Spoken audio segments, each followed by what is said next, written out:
punë e sudës, janë skema piramidale.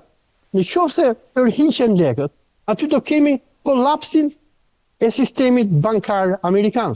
Dhe Trumpi këtë nuk është që kupton. Ose ndoshta përmendjen e Trumpit është që okay, unë kam bombë nukleare, këta nuk e kanë bombën dhe do bëj atë që Trumpi kërcënoi që të bënte përpara 10 e kusur ditësh, që tha unë do ta zhduksa qytetrimin iranian, do të thënë do hedh bombën nukleare. Edhe po e hodhi bombën nukleare, kjo nuk garanton fitoren e Trumpit, për gjitha arsye. E para, sa bomba nukleare do të hedhi Trumpin? Do zhduki sa qytete? 1, 2, 3, 5. Irani është vend i madh, me 90 milion banor, e para. E dyta, nuk ka një perandor sikur Hirohito në Japoni, i cili kur i hodhi Harry Trumani bombën nukleare në Nagasaki dhe në Hiroshima, do shkojnë me vrapë të Amerikanë dhe do t'i thonë jemi gatshëm të nënshkruajmë nënshtrimin. Në ideologjinë shite, vrasja dhe sakrifikimi për kauzën e drejtë të çon në xhenet.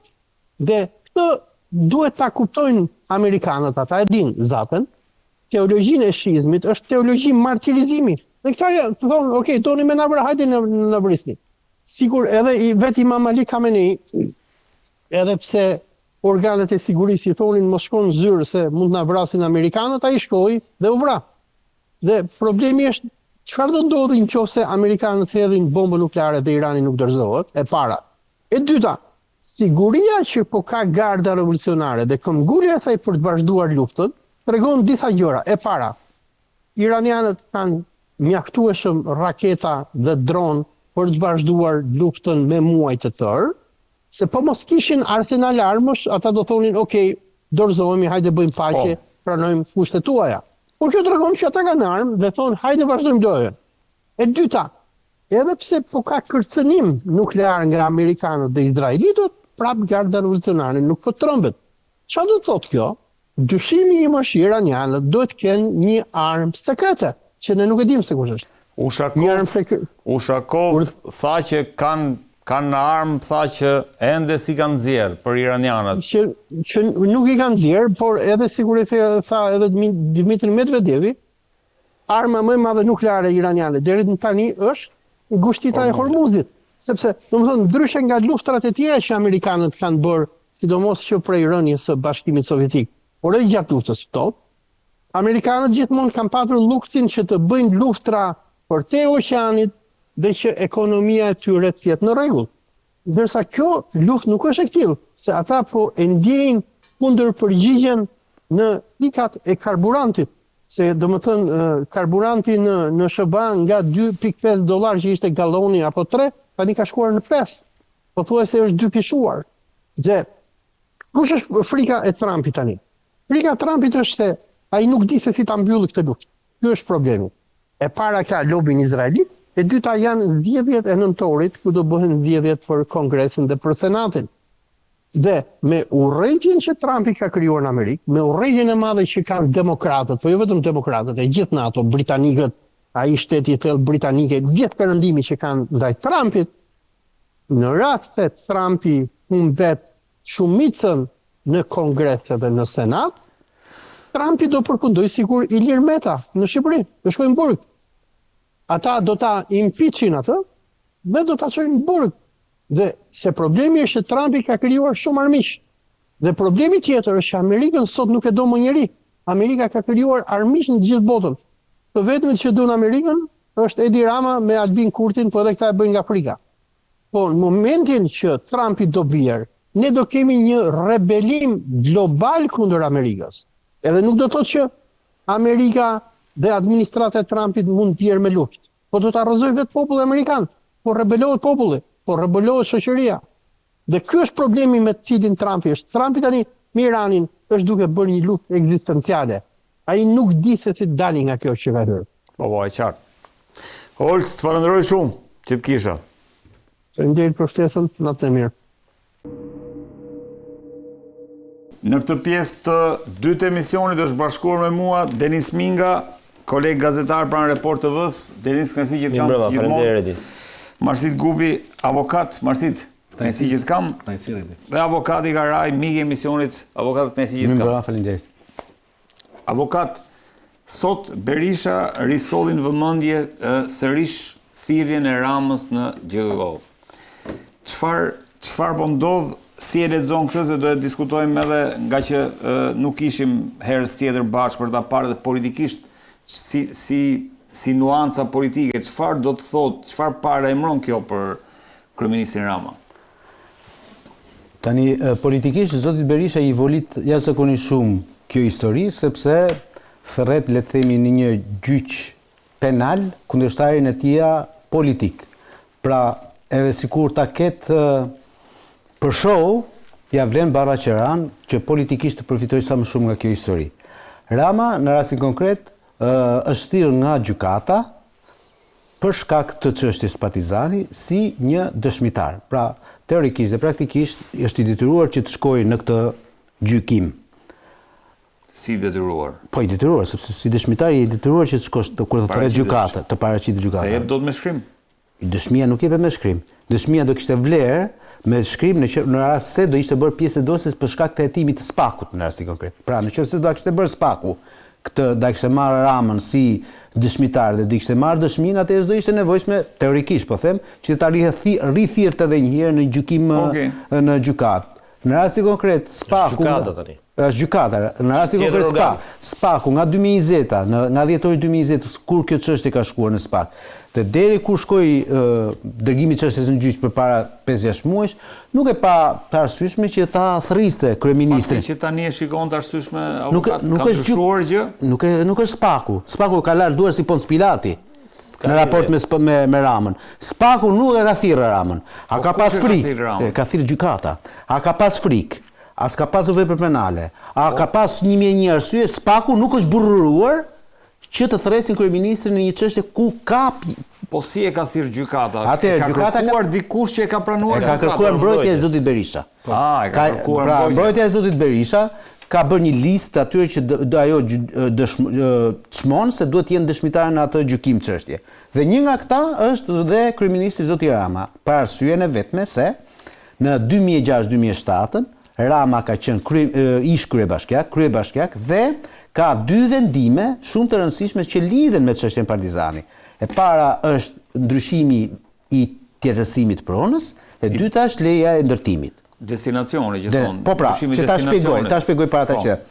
Në 2006 qeveria Berisha aso kohë nxorri një vendim qeverie, i cili jepte mundësi ish pronarve, të cilët të mund ose të kompensoheshin fizikisht me pronën ose financiarisht me atë pronë.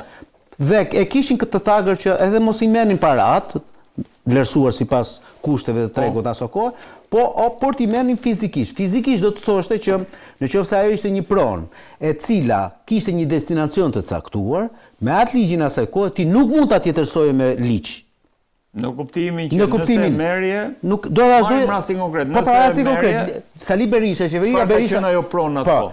Qeveria Berisha aso kohë ka thënë pronarve, Gjimi Begeja, Jamar Maltezi, familjes Maltezi aso kohë, mund ta marrin këtë si pronë, por nuk e tjetërsojnë dot. Pra e ka dhënë nominalisht? Jo, se ka dhënë nominalisht, pa e mora si shembull nominal. Ai ka qenë një ligj që kanë përfituar 1000 në dijenin time 1841 ish pronar në gjithë Shqipërinë. Kanë përfituar për shkak të atij ligji. Okej. Pra nuk ka qenë ligj nominativ sikundër rreket majoranca aktuale për ta konsideruar, nuk është i tillë. Kompensimi nga Atë çfarë do bëdofte?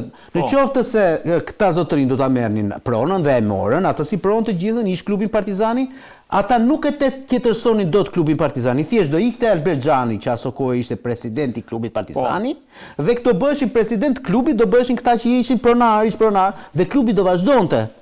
Në vimësinë. Çfarë ndodhi?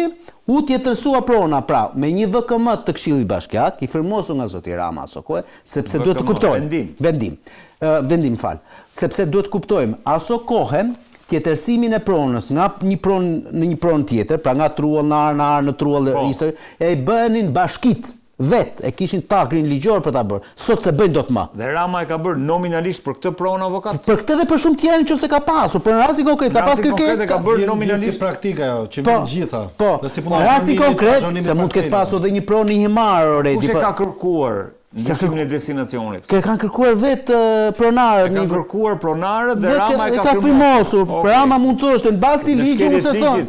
Unë se firmos. Jo se the pronarët do mbanin klubin Partizani. Jo, unë thash në bazë ligjit. Në bazë ligjit. Në bazë ligjit ata mund ta mbarin, mund mos e banin, por teorikisht ishin sikur ata nuk e dhe Rama për klubin Partizani. Mos e futemi në kështu në kakofoni. Jo, në rregull, po mund duk sikur the e gjithë ligji ishte për të mbajtur klubin Partizani. Jo, pra jo. Ligji ishte për edhe një herë, ligji ishte për gjithë Shqipërinë, nuk ishte për ata. Okej. Në rastin konkret, këta mund të bëheshin president pronar të klubit Partizani, por nuk e të interesonin dot pa marrë atë vendimin e zotit Rama si kryebashkiak. Kishte parë vërtet e zoti Rama. Po sepse ka pas në ligj. Rama mund ta ndryshonte destinacionin. Po, e kishte tagë për ta bërë ai këtë gjë. O e bënte o nuk e bënte. Okej. Kjo ishte historia. Dhe për te kësaja, sepse këtu ka dy dilemat më dha për cilat duhet pyetur dhe do dalë këtu pse e them këtë. Sepse çdo leja ndërtimi më së mrapa e cila është zbardhur, nuk është zbardhur fare dhe deri në vitin 2011 nuk është zbardhur si leje dhe pronarët legjitime kanë çuar Bashkinë Tiranë në gjyq dhe kanë marrë një 400.000 euro dëmshpërblim për këtë lejen. Pra janë dy që nuk u zbardh nga bashkia. Se leja ta sokoi jep te bashkia, tani i jep qeveria. Tani ka centralizuar gjitha Rama, thot i jap vetëm unë lejet nga Vermoshi Konisport, ta japin vetëm për gardhe e për gjërat këtu të votë. Po për çfarë do Berisha Ramën në gjyq avokat? Sepse më dëgjoj me kujdes, teorikisht, po them se praktikisht unë jam 100% i sigurt që nuk do thas edhe një gjë, por teorikisht ti kur shkon në një gjykim të tillë dhe je dëshmitar kyç se Rama në rastin konkret për mendimin tim duke qenë pjesë e dy gjërave shumë të rëndësishme në këtë dosje, konsiderohet një dëshmitar kyç. Ti nga dëshmitar mund të kthehesh në një person i akuzuar për një vepër penale të konsumuar. Pra Rama në dëshminë që do japin se pyetje tani aty në gjykatë do t'i bëj pala e zotit Berisha, pala mbrojtëse dhe gjykata. Po më së shumti pala mbrojtëse. Dhe ti mund të me deklaratat që jep dhe me veprimet që bën dhe me ato që dëshmon, mund të kthehesh nga një person që je thjesht dëshmitar në të akuzuar për shkak të një vepre penale. Kjo ndodh rreth për ata që nuk e kuptojnë në pjesën më të madhe të Anglo-Saksonisë, pra në Britaninë e Madhe dhe në Amerikë, ka pasur raste të pafundme ku dëshmitari është kthyer në një akuzuar dhe është ngritur le të themi organi akuzës në sallën e gjyqit dhe e ka akuzuar direkt dëshmitarin dhe i ka thënë, domethënë i ka komunikuar veprën penale. Ngrihet akuzë. Po direkt për në rase. Unë këtë variant nuk e besoj në botë, sepse nuk ka kërcë këtu. Ja, marrim variant hipotetik. Hipotetik po një kryeministër në detyrë kjo? Po sigurisht për çdo njeri mund të ngrihet. Pyetje. Për çdo njeri mund të ngrihet akuzë. Të vinte pika e 3 dhe e fundit fare, e gjitha kjo rreth për mendimin tim është një show i madh, si po na mbushim mendjen, sepse teorikisht dhe praktikisht sot që ne flasim, vepra penale për të cilët akuzohet Jamar Baltezi, Sali Berisha dhe gjithë të tjerë janë parashkruar. Që do thotë që ata edhe nëse dalin nesër, po themun, nëse nesër ka një vendim gjykate të fajësie, ata nuk bëjnë as edhe një lloj kokë, as një ditë burg, sepse kjo vepër penale ka kaluar afatin e vet të dënimit.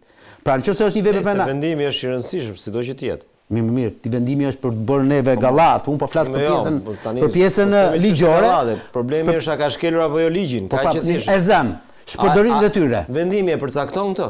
Po amnistohet, konsiderohet vepër e parashkruar. Po themi tani cili është fati i Berishës, burg apo jo? Po themi vendimi që thuaj. Po nuk prodhon as një gjë penale. Në fund, nëse ka dy përcaktime gjykata. Po, është i fajshëm, po është i pafajshëm. E thot vendimi këtë? Po do ta thot vendimi këtë. Pra çfarësie ka? Pasoja është tjetër gjë. Ore ty të intereson kjo apo të intereson mua më intereson qytetar vendimi. Nuk më intereson ku shkon. Nuk ka as dekriminalizim as një gjë dhe një tjetër. Një vepër penale kur parashkruhet marron afatin e vet.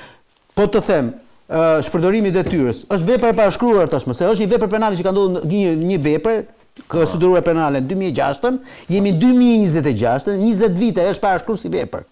Nuk ka më efekte. Ras edhe parashkruhet për 25 vite. Tani edhe duhet marr parasysh që do duhen edhe 45 vite të tjera minimalisht derisa të shkojë të marrin vendim formë prerë, pra do shkojë do viti 2030-2032. Jo është parashkruar, po më ka mbaruar. Prandaj kjo si histori, po të them një tjetër, vlen për këta dy zotërinj që të bëjnë show politik me ne për na mbushur mendjen. Unë duhet kuptoj pse GKK-ja e mori këtë herë këtë vendim, pse se ka marrë gjatë gjithë kësaj kohe, pse pikërisht tani. Është procedurë, nuk ka lidhje me GKK-n kjo. Ti duhet pyetje ndryshe. Pse se kërkoi Spaku, jo pse e kërkon GKK-ja. GKK-ja po bën punën e vet. Tani erdhi çështja e GKK-ja. Spaku, o zotëri nderuar, pse nuk ka marrë një dëshmi ta bënte pjesë të dosjes? Pse pas kësh pasur efekt për Spaku nisatare, Paro Laçi, Albert Xhani, jam marrë për Maltezi dhe shumë njerëz të tjerë aty, të cilët kanë qenë pjesë asaj dosje dhe janë pyetur, dhe nuk pas kësh pasur i pari i Tiranës. Marsit, si e lexon këtë vendimin për të thirrur Edi Ramën si dëshmitar? Avokati thot thjesht konsum mediatik dhe politik asgjë më shumë se kaq. Ka një pravavi tjetër pas kësaj? Paktën ajo që pretendon opozita që nga dëshmitarët kthehet i akuzuar, në cila është pravavia e vërtet e kësaj ngjarje se unë mendoj që këtu Sali Berisha ka thurur një kurth në kuptimin e rrafshit politik. Ç'do thotë? Do thotë që simbolikisht ai do që të ushqejë qytetarët dhe ata ndjekësit e tij në kuptimin që të shikojnë Ramën brenda në SPAK. Pra domethënë gjithë anatemia që është bërë ose si më thënë gjithë narrativa që u ngrit këto muaj nga eksponentë caktuar që ditë që janë afër zotit Berisha ishte që do thirret në mars për çështjet me Gonigal, do thirret në mars për këtë çështje, do thirret për Balluku. Dhe ideja është që duhet të kapësh maksimumin e idesë në një lloj forme me çdo kusht të mundshme. Pra është diçka shumë ndryshe që njeriu më i fuqishëm i vendit më në fund shkon në dyert e SPAK-ut. Të gjykatës, të SPAK-ut jo një. Të gjykatës. E paraemëruar ka qenë. Po dakord, po domethënë ajo është më e mira mundshme që mund ta arrin. S'po i del dëshira e tyre për të thirrur si person i panderur, krijojnë këto lloj kurthi ku, si më thënë, është një lloj për ta çmitizimi simbolik. E dyta është edhe në rrafshin e legjitimitetit politik, në kuptimin që nëse unë jam i fajshëm, atëherë këtë fajësi ma ka mundsuar ky zotëria në kohën që ka qenë kryetar bashkie, sepse edhe ky ka firmosur, nëse ky s'mban përgjegjësi, pse duhet mbaj unë? Pra është një lloj tangoje politike, e cila tregon narrativën që do sot PD të ekzistojë dhe që mbase mund të jetë drejt. Pra unë po goditem politikisht sepse një gjë ka firmosur dhe zotëria i cili sot është kryeministër, dhe që ne pretendojmë që ka kapur gjithë institucionet. Në këtë formë cili është veprimi që e legjitimon kauzën ose narrativën tonë, është ky, edhe ky ka firmosur, dhe unë kam firmosur, pse ky s'bajnë përgjegjësi dhe pse unë mbaj përgjegjësi. Pra unë mendoj që këto të dyja janë si është loja e avokatit narrativa reale. Pra domethënë një është rrafshi simbolik, në kuptimin që më në fund Rama është brenda dyrëve të gjykatës i thirrur qoftë si dëshmitar për dhënë llogari, dhe dyta është në rrafshin e legjitimitetit politik. Pra unë po goditem politikisht se jam shefi i opozitës, ndërkohë që në procedurat për cilat unë sot jam marrë i panderur dhe zotëria ka firmosur dhe vazhdon dhe qeverisë i lirë dhe i ratshëm. Po në rrafshin e asaj, Marsit, në rrafshin e asaj që presim të gjithë nga SPAK. Goditjen e kryeministrit. Në aspektin e gjor, Nardi e shtjelloi qartë, drejt dhe në mënyrë shumë logjike. Kjo nuk ka lidhje po thua me do që ke qenë fakti penal, edhe sikur të ketë qenë një fakti kundërligjshëm, është shuar për shkak të afateve të parashkrimit. Pra shumë vonë sot.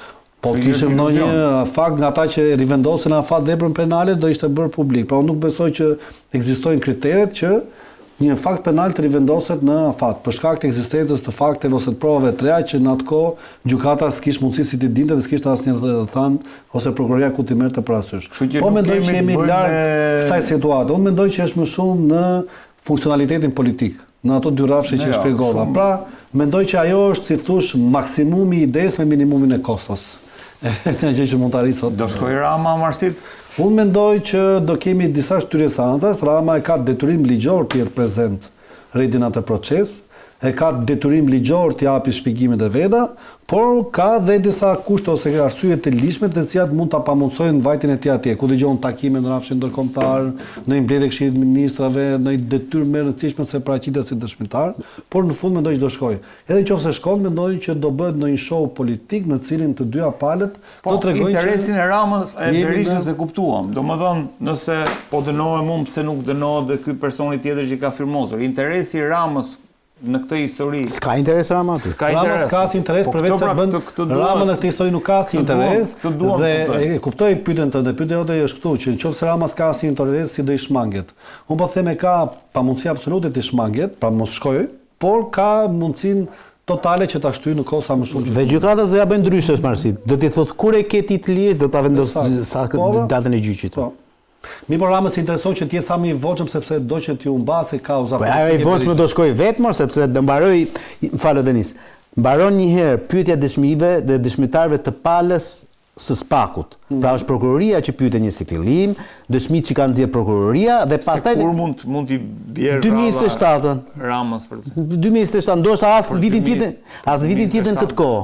As vitin tjetër në këtë kohë. Ta preva hovin. Po qesh dhe nisi atje.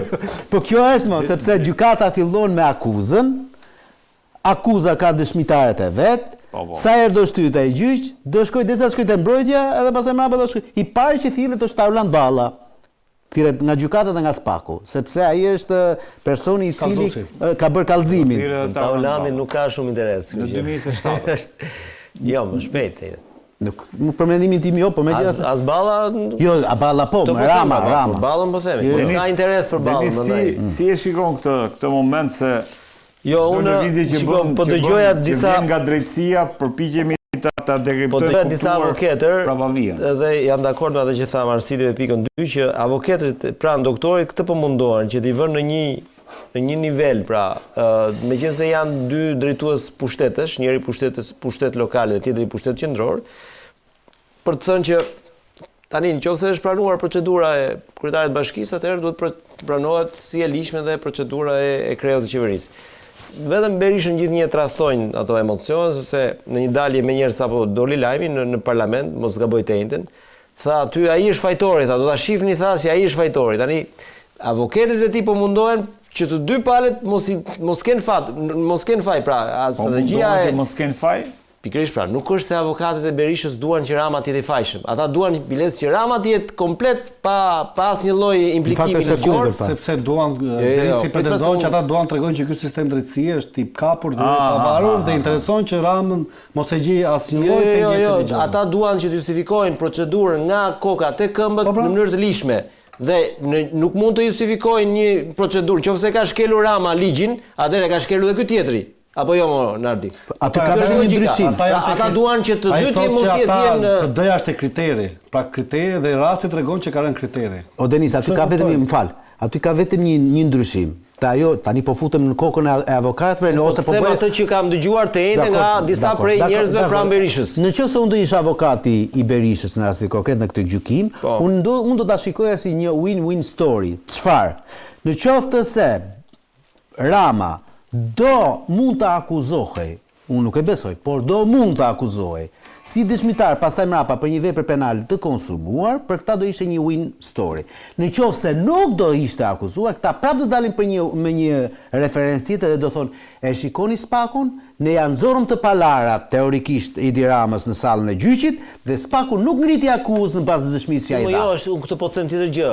Sipas strategjia e mbrojtjes së Berishës është e tillë që duan që të gjithë të jenë në procedurë po asnjë me implikim ligjor. Prandaj ata kanë si aplikimin ligjor e duan ata Rama. Jo, nuk e duan sepse po implikua bashkia, implikohet dhe qeveria që ka pranuar atë bashkisë. Po pra se nuk është Po nuk e ka detyruar njeri më Denis, domethënë që Rama nga 2007 deri në 2011 të mos barte lejen e ndërtimit. Pse? Po nuk është leja e ndërtimit ajo tani. Po pse u paguan 400.000 euro nga qytetarët shqiptarë valla për një person i cili nuk ka asnjë lloj, pse s'është zbardhur leja e ndërtimit? Shiko, minimalisht ka shpërdorim detyrë aty. Dosjes që duhet ta lexosh dosjen që të t'japin përgjigje. Unë nuk po flas në ana apo më Denis. Unë pretendoj që të kem lexuar dosjen dhe të them t'japin përgjigje tani. Okej, ti thua që unë s'e kam lexuar dhe ti s'ke drejt, thua mua. Që strategjia e tyre është që duke nxjerr procedurën e bashkisë në konform ligjit, duan të shkojnë të thonë që si precedent që edhe procedura ndjekur nga qeveria është konform ligjit. Nuk, ata e dinë shumë mirë që Rama nuk merret i pandehur me këtë çështje. Kur ka ndodhur kjo avokat, dhënia e lejes ndërtimit, çfarë vitesh bëhet fjalë? 2007 po flas. 2007. Pasi ka dalë ligji pra, është ligji që del një herë pastaj leja. Ndryshimet kushtetuese avokat. Të gjë Denis, mos e thuaj 20 gjërat pa ditë, pa qena. Po ligji kush e ka miratuar ligjin në fillim? Ligji është miratuar nga qeveria Berisha në 2006. Dëgjoje.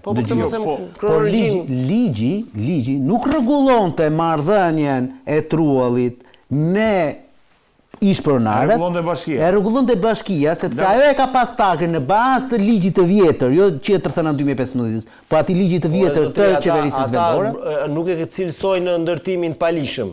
Dakord? Këtë po thonë pra. Kupton se çapo